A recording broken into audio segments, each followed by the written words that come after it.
تبديل لا رمضان صبحي. رمضان صبحي هذه التبديلات خلاص. امبلا خارج. امبلا لاعب صاحب الجنسيه البلجيكيه لكن هو فرنسي ونازل مكانه 27 بويان.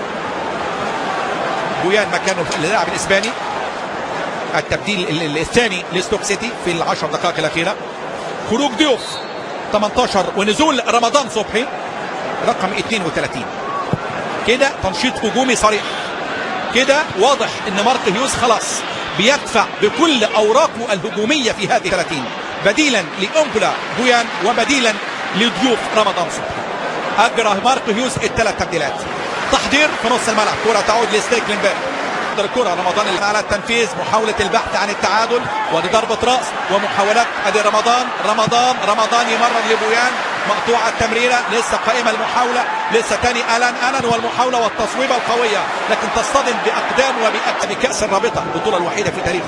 ادي رمضان صبحي. يا ولد يا لعيب محتاج فقط الثقه في النفس والانسجام. سيكون له دور كبير جدا في كره القدم الاوروبيه. صبحي رمضان صبحي. يا ولد يا لعيب بيعدي رمضان بمهاراته العاليه. طبعا هو لاعب من اللاعبين المتميزين في الاطراف. رمضان يحضر الكره الى بيترز يلعب العرضيه. محاوله التعادل. اوه فرصه تضيع وتتشتت الكره من الدفاع الازرق لايفرتون الى رمي التماس. اشلي ويليامز عمل مباراه جيده. هذه محاولات اماميه والكره العرضيه ولكن الحارس ستيكلنبرغ بيشتت. ستيكلنبرغ في اليسار الى باينت. يمرر تمريره اماميه طويله الثاني. هذه محاوله اماميه ثاني ناحيه اليسار. تصل الكره الى بيترز والمحاوله. كره تعود الى جيوف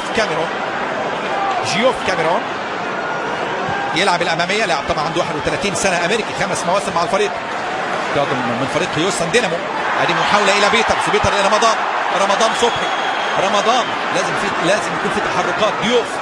ضيوف يحضر الكره. تصل الكره الى بويان الى ارنوتوفيتش والاماميه سهله مفيش حلول هجوميه طبعا بسبب يعني التمركز الانجليزي بعيد كل البعد ولذلك محتاج وقت للتاقلم والانسجام.